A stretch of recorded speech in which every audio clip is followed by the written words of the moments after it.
നമസ്തേ, എല്ലാവർക്കും the mind വെൽനസിന്റെ NPD സീരീസിലേക്ക് ഹാർദമായ സ്നേഹം നിറഞ്ഞ സ്വാഗതം. ഞാൻ നിങ്ങളുടെ doctor Susan കോരത്ത്.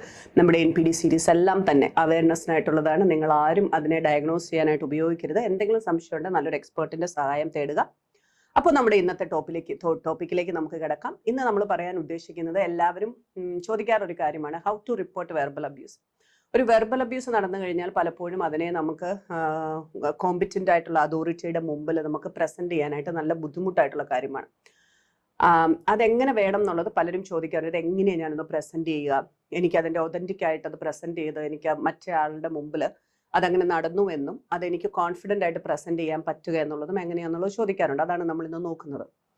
Verbal abuse, emotion abuse, ഇതൊക്കെ നമ്മൾ കാണാറുള്ളതാണ്. അപ്പൊ വെർബൽ അബ്യൂസ് എന്ന് പറയുന്നത് സാധാരണ നമ്മുടെ ഫിസിക്കൽ അബ്യൂസ് എന്ന് പറയുന്നത്, നമ്മളിപ്പോൾ ഓർക്കുക, ഒരു കത്തി അല്ലെങ്കിൽ ഒരു സോഡ്, ഒരു വാളെടുത്ത് നമ്മളെ കുത്തുന്നു, വെട്ടുന്നു, അങ്ങനെ വരും. നമ്മുടെ ഫിസിക്കൽ ആയിട്ടുള്ള നമ്മുടെ ബോഡിക്കാണ് വളരെയേറെ ഡാമേജ് ഉണ്ടാകുകയും ചിലപ്പോൾ നമ്മൾ മരിച്ചു പോവുകയും ചെയ്യുന്നു. അല്ലെങ്കിൽ നമുക്ക് ആ മുറിവ് ഉണങ്ങാതെ വളരെ ചെറിയ മുറിവ് മുതൽ വളരെ ഡീപ്പായിട്ടുള്ള മുറിവ് വരെ ചിലപ്പോൾ കഷ്ണങ്ങളായി വെട്ടി നുറുക്കുന്ന രീതിയിലേക്കൊക്കെ നമ്മൾ പോകുന്നു. ചിലപ്പോൾ നമ്മുടെ അവയവങ്ങൾ അറ്റു പോകുന്നു എന്നുള്ള രീതിയിലൊക്കെയാണ് നമ്മുടെ ഫിസിക്കലി നമ്മളെ ഒരു ഷാർപ്പായിട്ടുള്ള ഒരു കത്തിയോ ഒരു വാളോ ഒക്കെ വെച്ച് വെട്ടിയാൽ ഉണ്ടാകും.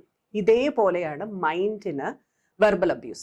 വെർബൽ ആയിട്ട് നമ്മളെ അബ്യൂസ് ചെയ്യുന്നതെല്ലാം നമ്മളുടെ ഒരു വളരെ ഷാർപ്പായിട്ടുള്ള ഒരു ടൂളാണ്, ഒരു സോഡ് പോലെയാണ്, ഒരു വാള് പോലെയാണ്, അല്ലെങ്കിൽ ഒരു കത്തി പോലെയാണ്. അത് നമ്മുടെ മൈൻഡിനെ കറക്റ്റായിട്ട് നല്ല ഹൃദയത്തെ കീറി മുറിക്കുന്നതാണ് വാക്കുകൾ. അപ്പം അതുകൊണ്ടാണ് പറയുന്നത് കൈവിട്ട ആയുധവും വാവിട്ട വാക്കും തിരിച്ചെടുക്കാൻ പറ്റില്ലെന്ന്. അപ്പൊ അത് കൈവിട്ട ആയുധം വെച്ച് നമ്മൾ അയാളെ മുറിക്കുമ്പോൾ അയാളുടെ ഫിസിക്കലി അയാൾക്ക് മുറിവേക്കുന്നു, വാക്കുകൾ വെച്ച് അയാളെ മുറിവേൽപ്പിക്കുമ്പോൾ അയാളുടെ മൈൻഡിന് മുറിവേക്കുന്നു. ഇത് രണ്ടും സെയിം ആയിട്ടാണ് വരുന്നത്. അതുകൊണ്ടാണ് മലയാളത്തിൽ അങ്ങനെ ഒരു വാക്ക് തന്നെ ഉണ്ടായ, വാവിട്ട വാക്കും കൈവിട്ട ആയുധവും. അത് തിരിച്ചെടുക്കാൻ പറ്റില്ല, ഡാമേജ് ഇറ്റ് വിൽ കോസ്. അപ്പൊ അത്രയും സീരിയസ് ആണ്. പക്ഷെ നമ്മൾ ഈ വിസിബിൾ ആയിട്ടുള്ള ഒരു വൂണ്ടൊക്കെ കാണുമ്പോഴാണ് നമുക്ക് അതേണ്ട അവിടെ അയാൾ ഉപദ്രവിച്ചു എന്ന് നമുക്ക് പറയാൻ പറ്റുന്നത്. മൈൻഡിന്റെ അത് ടാഞ്ചിബിൾ അല്ല, അതിനകത്ത് നമുക്ക് കാണാൻ പറ്റാത്തത് കൊണ്ട് പലപ്പോഴും ഇത് നമുക്ക് വളരെ ബുദ്ധിമുട്ടാണ് ഇതിനെ പ്രൂവ് ചെയ്തെടുക്കാനായിട്ട്. അപ്പൊ നമുക്ക് ഇത് എങ്ങനെയാണ് സംഭവിക്കുന്നത്? നമ്മുടെ ഉള്ളിലേക്ക് കയറുന്ന ഈ വാക്കുകൾ ചാട്ടുള്ളി പോലെ നമ്മുടെ അകത്തേക്കും കീറി മുറിച്ച് വൂണ്ടുകൾ ഉണ്ടാക്കി, ചിലതൊക്കെ നമ്മൾ ഈ ചത്തതിനൊക്കുമേ ജീവിച്ചിരിക്കും എന്നുള്ള അവസ്ഥയിൽ ജീവിക്കുന്ന ഒത്തിരി പേരുണ്ട്. കാരണം അവർ മരിച്ചു കഴിഞ്ഞു, അവരെ കൊന്നു കഴിഞ്ഞു, വാക്കുകൾ കൊണ്ട് മുറിവേൽപ്പിച്ച് അവരെ കൊന്നുകളഞ്ഞു. മൃതശരീരത്തിൽ പിന്നെ വാക്കുകൾ കൊണ്ട് മുറിവേക്കാൻ സാധ്യതയില്ല. കാരണം ചില ആളുകളെ കണ്ടിട്ടുണ്ട്, എത്രയൊക്കെ ആൾക്കാർ വെർബലി അബ്യൂസ് ചെയ്താലും ഇവരെ ഏക്കാതെ അവരിയ്ക്കുമ്പോൾ അതിനർത്ഥം എന്താണെന്ന് വെച്ച് കഴിഞ്ഞാൽ അവർ മരിച്ചു കഴിഞ്ഞു, അവര് മരിച്ചു. ഇനി അവരെ ഇനി മുറിവേൽപ്പിച്ച മൃതശരീരത്തിൽ എന്തായാലും നമ്മൾ എത്ര വെട്ടി നുറുക്കിയാലും പെയിനൊന്നും എടുക്കില്ല, വേദനയൊന്നും എടുക്കില്ല, അങ്ങനെ അങ്ങ് പോകും. അങ്ങനെ ചത്ത് ജീവിക്കുന്ന ഒത്തിരി പേരുണ്ട്. വെർബൽ അബ്യൂസിലും ഈ ഇമോഷണൽ അബ്യൂസിലും ഒക്കെ പെട്ടിട്ട് അങ്ങനെ ചത്ത് ജീവിക്കുന്ന ഒത്തിരി ആൾക്കാരെ നമുക്ക് കാണാൻ പറ്റും. അപ്പൊ ഇവിടെ നമ്മൾ നോക്കുന്നത്, നമ്മുടെ ഈ വെർബൽ അബ്യൂസിലൂടെ നമുക്ക് കിട്ടുന്ന വേദനകൾ, നമുക്ക് കിട്ടുന്ന ഈ വൂൺസ്, ഈ മുറിവുകൾ, ചില ആളുകൾക്ക് അത് വളരെയേറെ ഡീപ്പായിട്ട് കിടക്കും. ചില ആൾ ഞാൻ പറഞ്ഞ പോലെ ഇത് മരിച്ചു പോകും, കഴിഞ്ഞു, പിന്നെ എത്ര വെട്ടിനുറുക്കല അതിങ്ങനെ അങ്ങ് ജീവിക്കും അതുങ്ങൾ. പിന്നെ ആണെങ്കിൽ വരുന്നത് വളരെ ഡീപ്പായിട്ടുള്ള വൂണ്ടുകളാണ്. ചില ഏരിയാസ് ഒന്നും ഫങ്ഷൻ ചെയ്യൂല നല്ല രീതിയിലോ, അതൊക്കെ വെട്ടിമുറിച്ച് കളഞ്ഞു. അപ്പൊ പിന്നെ ഈ അവയവങ്ങൾ ഫങ്ഷൻ ചെയ്യാത്ത പോലെ മൈൻഡിന്റെ തന്നെ പല പ്രോസസ്സിങ്ങുകളും വർക്ക് ചെയ്യത്തില്ല. അതുപോലെ തന്നെ നമുക്ക് ചിലർക്ക് ഈ വൂണ്ട് നല്ലതുപോലെ ആയിട്ട് അതിനകത്ത് അത് ഉണങ്ങാത്ത മുറിവുകളായിട്ട് കിടക്കും. അതായത് traumas that are not healed properly. അതിങ്ങനെ പെയിൻ ആയിട്ട് എവിടെ ട്രിഗർ കിട്ടിയാൽ അതിന് പെയിൻ അടിച്ച് ജീവിക്കും. പിന്നെ വരുന്നത് നമ്മൾ ഹീലായിട്ടുള്ള ഉണങ്ങിപ്പോയ മുറിവുകളാണെങ്കിൽ പോലും അതിന്റെ മാർക്ക് നമ്മൾ പറയുമല്ലോ, the scar is always there. അപ്പം വെർബൽ അബ്യൂസ് എന്ന് പറയുന്ന ഒരു വ്യക്തിയെ നമ്മൾ പുറമേ നോക്കുമ്പോൾ വളരെ ഫൈൻ ആയിരിക്കും ആ വ്യക്തി, പക്ഷെ ആ വ്യക്തിയുടെ ഉള്ളിൽ പലപ്പോഴും ഈ വെർബൽ അബ്യൂസ് ഒക്കെ കൊണ്ട് വളരെയേറെ മുറിഞ്ഞ് താറുമാറായിട്ടിരിക്കുന്നതാണ് നമ്മൾ കാണാറ്. അപ്പം വെർബൽ അബ്യൂസ് വളരെ സീരിയസ് ആയിട്ടുള്ള ഒരു ഒഫൻസ് തന്നെയാണ്.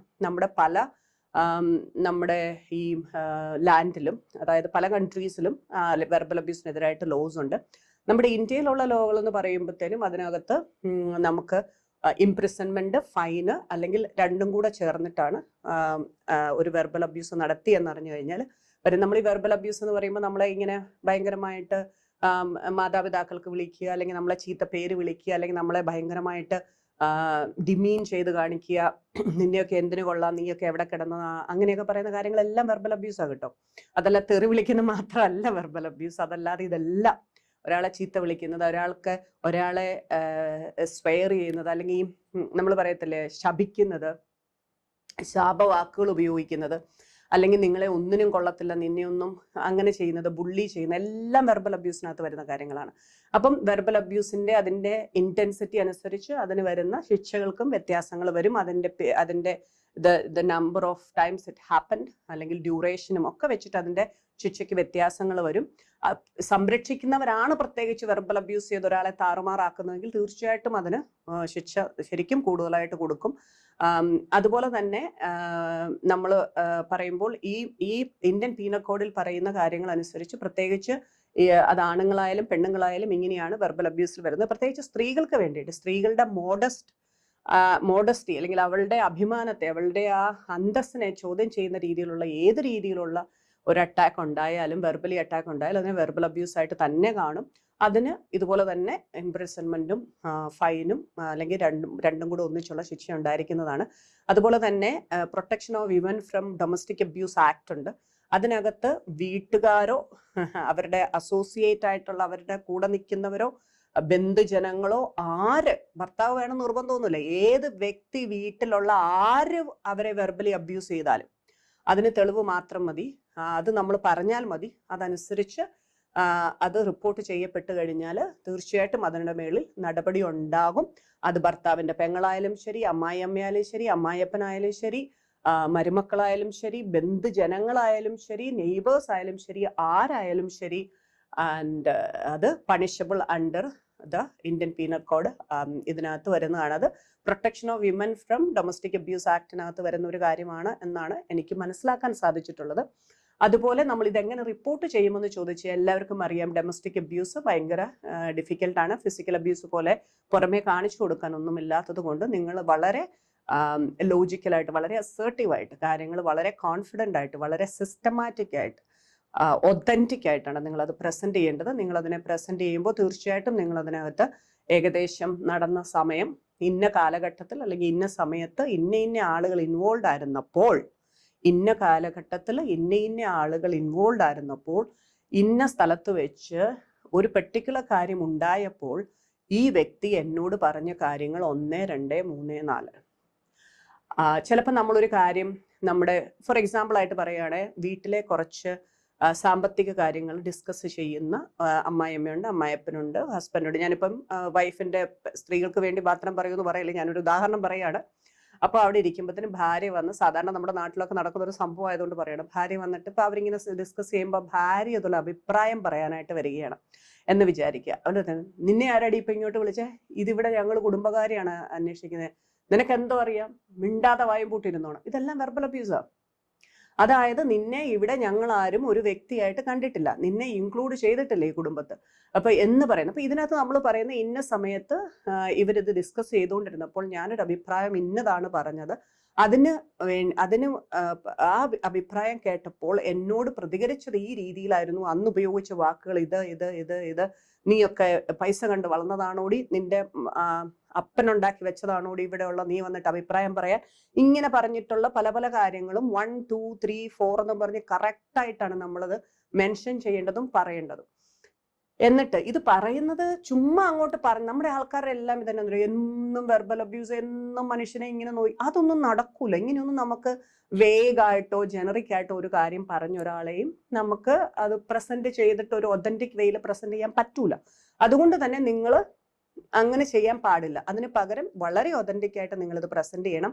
പിന്നെ ഒരു കാര്യമുണ്ട്, നമ്മൾ എപ്പോഴും നോക്കുമ്പോൾ എന്ത് കാര്യം നമ്മൾ ജീവിതത്തിൽ എടുക്കുന്നു അതിൻ്റെ പേർപ്പസ് ആണ് ഏറ്റവും ഇമ്പോർട്ടൻ്റ്. എന്തിനു വേണ്ടി ചെയ്യുന്നു? അതായത് ഞാൻ വെർബൽ അബ്യൂസ് ചുമ്മാ എനിക്ക് സഹതാപം കിട്ടാനാണെങ്കിൽ ആരോട് വേണേലും പറഞ്ഞുകൊണ്ട് കിടന്നു, ദർ ഇസ് നോ പ്രോബ്ലം. എനിക്ക് സഹതാപം കിട്ടിയാൽ മതി, ആരെങ്കിലും ഒക്കെ എന്നെ സപ്പോർട്ട് ചെയ്ത് സഹതാപം കിട്ടി എനിക്ക് പോയാൽ മതി എന്ന് പറഞ്ഞാൽ you can. But you really wanted to stop it, you really wanted to have an action. അപ്പോൾ പറയണം, എനിക്കിതിനകത്ത് ഒരു നീക്കുപോക്കുണ്ടായി, എനിക്ക് ആക്ഷൻ ഉണ്ടായേ പറ്റൂ. അതിന് ചിലപ്പം നിങ്ങൾ അവരോട് പറയേണ്ട ഒരു കാര്യമുണ്ട്, ഞാൻ ഇതിൽ നിന്ന് ഉദ്ദേശിക്കുന്നത് ഇന്നതാണ്, ഞാൻ എനിക്ക് വെർബൽ അബ്യൂസ് ഉണ്ടായി എന്ന് ഞാൻ പ്രസന്റ് ചെയ്യുമ്പോൾ ഞാൻ നിങ്ങളിൽ നിന്ന് പ്രതീക്ഷിക്കുന്നത് ഇന്നതാണ് എന്ന് ആരോട് നമ്മൾ പ്രസന്റ് ചെയ്ത് അതോറിറ്റിയുടെ മുമ്പിൽ വയ്ക്കുന്നു അവരോട് പറയണം.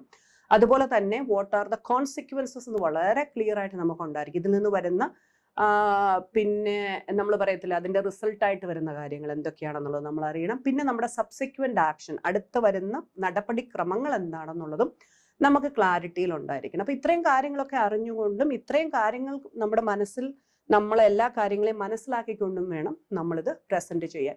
വെർബൽ അബ്യൂസ് ഡിവോഴ്സിന് വേണ്ടിയിട്ടുള്ള ഒരു one of the main reason തന്നെയാണ്. നിങ്ങൾ വെർബൽ അബ്യൂസിനെ കറക്റ്റായിട്ട് നിങ്ങൾ പ്രസന്റ് ചെയ്ത് കഴിഞ്ഞാൽ ഒരു ഡിവോഴ്സിന് പോകുന്ന കപ്പിളിന് തീർച്ചയായിട്ടും അത് കിട്ടാനുള്ള എല്ലാ ഗ്രൗണ്ട്സും ഉണ്ട്. അതുപോലെ തന്നെ അത് പനിഷബിളുമാണ്. നമ്മുടെ ചുറ്റുമുള്ള അബ്യൂസേഴ്സ് എന്തുകൊണ്ടാണ് രക്ഷപ്പെട്ടു പോകുന്നതെന്ന് പറഞ്ഞു കഴിഞ്ഞാൽ നമ്മുടെ വിക്ടിംസ് ആയിട്ടുള്ളവർ ഇതിനെ കാര്യമായിട്ട് എടുക്കാതെ അതിനെ പ്രസന്റ് ചെയ്യാതെ അവർ വീണ്ടും വീണ്ടും വീണ്ടും ഒരു എന്നെ പുറത്തു കൊടുത്തോ ക്ഷമിച്ചു, അവർക്കൊരു സെൽഫ് എമ്പതി ഇല്ല. മറ്റുള്ളവരോട് ഞാൻ ഭയങ്കര എംപാത്ത് എന്നൊക്കെ പറയുന്ന പോലെ എന്നോട് സെൽഫിനോട് ഒരു എമ്പതി ഇല്ലാത്തത് കൊണ്ട് ആ ഒരു വീഡിയോ നിങ്ങൾക്ക് വരുന്നുണ്ട്, നിങ്ങൾക്ക് മനസ്സിലാവും വാട്ട് ഇസ് സെൽഫ് എമ്പതി എന്ന് പറയുന്നത്. അതില്ലാത്തത് കൊണ്ട് തന്നെ നിങ്ങൾക്ക് എന്ത് സംഭവിക്കും എന്ന് പറഞ്ഞു കഴിഞ്ഞാൽ മറ്റുള്ളവർ അഡ്വാൻറ്റേജ് എടുത്ത് ഇതിൽ നിന്നൊക്കെ രക്ഷപ്പെട്ടു പോകും. നിങ്ങൾക്ക് വളരെ നല്ല ലീഗൽ സിസ്റ്റം ഉണ്ട്, ലോസ് എല്ലാം നല്ല രീതിയിൽ ഡിഫൈൻഡ് ആയിട്ടുണ്ട്. പക്ഷെ നിങ്ങൾ ആക്ഷൻ എടുത്തില്ലെങ്കിൽ നിങ്ങളുടെ ജീവിതത്തിൽ ആരും നിങ്ങൾക്ക് ഒന്നും ചെയ്തു തരാൻ പോകുന്നില്ല. അതുകൊണ്ട് take responsibility for your life. അത് എപ്പോഴും നിങ്ങൾ തന്നെ ആയിരിക്കണം അതിൻ്റെ റെസ്പോൺസിബിലിറ്റി. ഇപ്പം ഞാൻ ഈ പറഞ്ഞതുപോലെ വെർബൽ അബ്യൂസ് എന്ന് പറയുന്ന കാര്യങ്ങളെ പ്രസന്റ് ചെയ്യുന്നത് എങ്ങനെയാണെന്ന് പറഞ്ഞതുപോലെ നിങ്ങൾക്ക് ഒരാളുടെ മുമ്പിൽ അത് നിർത്തണമെങ്കിൽ അതിനെ ആ രീതിയിൽ കോൺഫിഡൻ്റ് ആയിട്ട് നിങ്ങളെ നിർത്തണമെങ്കിൽ നിങ്ങൾ ഈ രീതിയിലാണ് അതിനെ കൊണ്ടുപോകേണ്ടത്. നിങ്ങൾ പറയണം ഏത് സമയത്ത് എപ്പോൾ ആരൊക്കെ ഉണ്ടായിരുന്നപ്പോൾ ആര് പറഞ്ഞു, എന്തിനു പറഞ്ഞു, നിങ്ങളുടെ ഇൻവോൾവ്മെന്റ് അവരുടെ ഇൻവോൾവ്മെന്റ് ആൻഡ് യൂസ് ചെയ്ത വെർബൽ അബ്യൂസീവായ വേർഡ്സുകൾ പറയണം. അതിന്റെ പേർപ്പസ് ആണ് ഞാനിത് പറയുന്നത്, എനിക്ക് ഇന്ന കാര്യം നടത്തിയെടുക്കാൻ വേണ്ടിയിട്ടാണ്.